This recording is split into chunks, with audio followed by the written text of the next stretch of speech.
معلي خلينا ندللها باللبن صراحة أنا مصدوم، يعني شلون هي كبة؟ لا لا لا هذا الفيديو دمار. واو.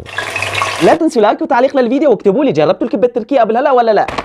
واخيرا الاتشيلي كفته الكبه المحشيه اللي كتير قلتوا لي جربها. اكتبوا لي شو اسمها عندكم بمحافظتكم ومين اكثر محافظه مشهوره بهي الاكله، ويا ترى بباقي البلاد شو اسمها اذا بتعرفوا اكتبوا لي كمان. وهذا هو الكيس يلي بحب يصور الماركه من ماركه البيم بسعر 45 ليره وزن 320 جرام. كلنا بيعرف اكيد الكبه قديش مشهوره، فاول مره بصراحه بدي جربها تركيه. شكرا انه كتبتوا لي امبارح كان نازل عليها عرض بالبيم، فجبتها انا من عروض البيم وراح نشوف يا ترى الطعم بتستاهل. هلا كلنا بيعرف السوريه توب. في عنا كمان كبه الشاورما يلي ما بيعرف يكتب لي بالتعليقات، فراح نشوف بسعر 45 يا ترى شو محشيه وشو فيها، هل هي كباب لحم ولا كباب فروج. اي اكله قبل ما نجربها لازم نعرف شو مكوناتها. كاتبين يا جماعه الخير برغل ناعم، ميد وطحين وزيت وملح وبهار وحمض الليمون، فليفله حمراء بودره، لحمه بقر فيها، دومات الصلصه وفي جوز كمان. فرح نشوف هلا مع بعض. اول شيء كاتبين لنا طريقه التحضير، تتركوه تقريبا 10 دقائق لربع ساعه لحتى تفك، لانه اذا مجمده كاتبين انه بتتكسر وما بتزبط ابدا. طريقه الحفظ تكون بالفريز على درجه حراره 18، وقت بدكم تطلعوها ما ترجعوا ترجعوها ابدا. واذا بدنا نساويها قلي كاتبين لازم نتركها من 5 دقائق ل 6 دقائق اقل شيء، وانتم تنتبهوا عنكم على درجه حراره الزيت. واذا بدنا نحطها بالفرن على درجه حراره 180 نتركها تقريبا من 10 دقائق او اكثر شوي، ونحن بننتبه عليها. خلينا نفتحها ونشوف كيف من جوا. هيك الكيس من جوا، شوفوا هيك منظره، يعني المنظر اللون احمر كتير لانه في دبس فليفله على الاغلب. رح نشوف كم وحده فيها 8 قطع. 8 قطع ب 45 ليره، يعني تقريبا كل قطعه اكثر من 5 ليرات. نطالع قطعه نفرجيكم اياها. شوفوا هيك منظر القطعه. طريقه الكبكبه على الاغلب ماكينه، يمكن بتكون هيك شيء لانه كلهم بيشبهوا بعض. وهي بين علينا الصلصه شلون، يعني منظرها حلو. رح نشوف طبعا اكيد بتتسوى بالبيت بتطلع اطيب. رح نشوف يا ترى هل بتستاهل ولا لا. تابعوا معي الفيديو كامل ويلا على طريقه التحضير. وهلا باذن الله جبت القلايه الهوائيه. طبعا اي حدا عنده قلايه هوائيه بتحطوها هون. وهذا الكيس تبعنا شوفوا، ما رح احط اي زيت، انا رح اتركها على حالها. رح نشوفها يا ترى بتصير ولا لا. طبعا فيكم انتم تدهنوا زيت للاشخاص اللي بيحبوا انه الزيت بيعطي نكهه اكثر. رح احطهم هلا ان شاء الله بالقلايه الهوائيه. شوفوا هيك، وحطهم بالقلايه وشغله على 200. هون كاتبين اذا بدنا نقليها على الزيت من 5 دقائق ل 6 دقائق، بما انه نحن عم نحطها بالقلايه الهوائيه بنتركها اكثر بشوي، وراح نحطها 10 دقائق اقل شيء. خلصت اول 10 دقائق وراح نشوف يا ترى بتكفي ولا ما بتكفي. لسه كانه بدها شوي ما احمرت. خلينا نشوف، يعني شوي اخذت اساوي. رح احط 10 دقائق ثاني. هنا بعد 10 دقائق ثاني لنشوف النتيجه. هيك طلعت. هلا نحن لانه ما عم نقليها بالزيت ما راح تاخذ احمرار اكثر، مشان تعرفوا هذا الشيء. خلينا نروح هلا ندوق الطعم ونجهز لبن جنبه. واجا طبقنا بدي اقول لكم شغله، يلي بحب يضيف اضافه مثلا يدهن زيت نباتي او يقليها قلي بتطلع يمكن اطيب بكثير، بس انا اخف ضرر سويتها هيك. رح نشوف هلا نحن وانتم هيك النتيجه النهائيه. ما فرطت، هذا الشيء حبيته يمكن لانه فيها طحين. فرح نشوف النتيجه من هون. شوفوا بسم الله، هيك النتيجه. شكلها بصراحة حلو من جوا، مثل كأنه مخبوصة من جوا. يعني بالعادة نحن بتبين اللحمة ببين الجوز وقت نساوي جوز، هون طريقتهم غير. هيك المنظر شوفوا كيف. طبعا منظرها ما شبه شيء، مو كتير سيء. رح ندوق هلا الطعمة ونقول بسم الله.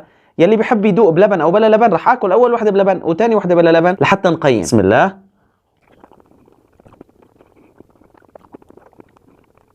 بصراحة طعمة بعيدة، طعمة البرغل حتى مختفية من كتر البهارات، يعني ما بتشبه الكبة أبدا. فأنا ما بنصح حدا يجربها. يعني حتى قلت لكم أول شيء استغربت من الحشوة. بصراحة أنا مصدوم، يعني شلون هي كبة ما بعرف. جوز طريقتهم غير، جوز هن هيك بحبوها. رح دوق وحدة ثانية باللبن نشوف هاي اللبن يا ترى إذا واحد جابت مشاي بيسلك لنا إياها ولا لا. نقول بسم الله ونحط اللبن. معلي خلينا ندللها باللبن بركي تضيع الطعمة. نقول بسم الله. مع اللبن ضاعت شوي، بس انا ما بنصح حدا يجيبها. اذا في انواع تانية بجوز تكون اطيب رح نجربها اكيد. هذا النوع ما عجبني، انتم اكتبوا لي بالتعليقات شو رايكم. لا تنسوا لايك للفيديو وخلينا نكمل اكل الكبه. حطوا لي لايك. سلام. لا لا لا هذا الفيديو دمار. واو. واكلة اليوم كروكت بطاطا محشية بالشيدر. 26 ليرة، جبتها من ماركة البيم ووزنها 240 جرام. الوزن كتير قليل وهي بالنهاية بطاطا. الكروكت هي بطاطا مسلوقة وبيخلطوها مع طحين ونشا ذرة والبهارات اكيد والزيت مشان تصير مثل العجينة، بعدين بيكوروها باشكال وبيحشوها. هي محشية بالشيدر. بهيك سعر بجوز تكون محشية شيدر لانه وزنها 240 جرام وسعرها بس 26 ليرة ونص، يعني الوزن قليل على هو السعر. رح نشوف هلا نحن وانتم. يلي بحب يصور الكيس هذا هو، شوفوه اكتبوا لي بالتعليقات اذا مجربينه. وخلينا نقرا المكونات مرة ثانية. بطاطا بطاطا مقشره ومسلوقه، وطحين ذره، وطحين عادي، وزيت، جبنه التشيدر مثل ما هن كاتبين، ومستعمل فيه الحليب، وفي كمان البهارات الثانيه، وفي فليفله حمراء بس حلوه، وفيها كمان حمض الليمون وبهار اسود، هيك هن كاتبين. بصراحه المكونات حلوه وغنيه وطيبه كثير رح تطلع، بس هي الاكله بتغب زيت. يلي بيعرف هذا الشيء يكتب لي بالتعليقات. طريقه التحضير مثل ما هن كاتبين، مثل ما شايفين انتم، انه بدنا نحطها على درجه حراره 180 من دقيقتين ل3 دقائق، دغري بتستوي. خلينا نفتحها ونشوف الشكل من جوا هيك. هلا الشكل بصراحه ماشي وشي، مو كثير سيء. كم قطعه في ابو الجود؟ في 13 قطعه. شكل القطعه هيك، يدير بالي ما كثير انزعوا. شوفوا كيف هيك شكل القطعه. اول ما فتحت اجتني ريحه بطاطا مسلوقه وكانه مع توم. الريحه خلينا نشوف بقى النتيجه كيف. هيك هي. هلا منظرها حلو بصراحه، يعني هي لازم تصير كريسبي. رح قالي انا ونشوف. انتم كمان اذا مجربين اكتبوا لي بالتعليقات. خلينا نروح على طريقه التحضير. جنب هيك اكلات بدنا كاتشب ومايونيز. مشان اضمن الاكله ما تفرط رح احطها انا بايدي ونزلها بالزيت. الزيت عم يحمى، وهيك شكلهم قبل ما يفوتوا على المقلايه. منظرهم حلو. رح نقول بسم الله ونبلش.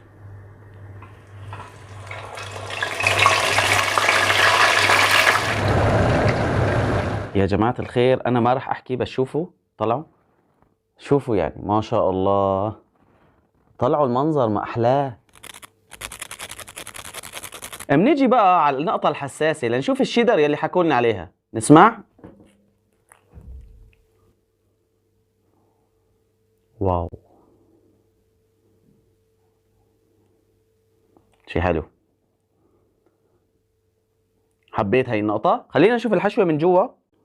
الحشوة من جوا كتير حلوة. طلعوا بطاطا والشيدر، منظر حلو. نفتح وحدة تانية نشوف يا ترى بس هي هيك ولا كلهم. بسم الله. ليكوا هي كمان مقرمشة أكتر على النار، دقيقتين 3 بالكتير والله. ليك الثانية نفسها شوفوا منظر حلو. حنقول بسم الله وندوق أول لقمة بالكاتشب.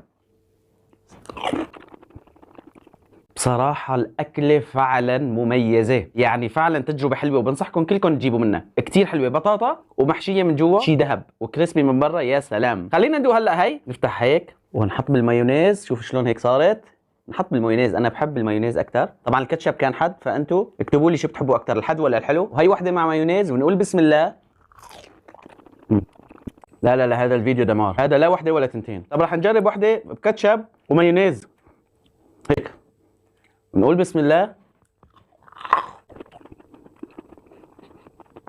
الاكله طيبه كثير وعجبتني وبنصحكم تجربوها. 29 ليره ونص، لا ما بستغليها ابدا. انتم اكتبوا لي بالتعليقات مجربينها او لا. لا تنسوا لايك للفيديو وتعليق حلو على ذوقكم. كان معكم اخوكم ابو الجود. سلام.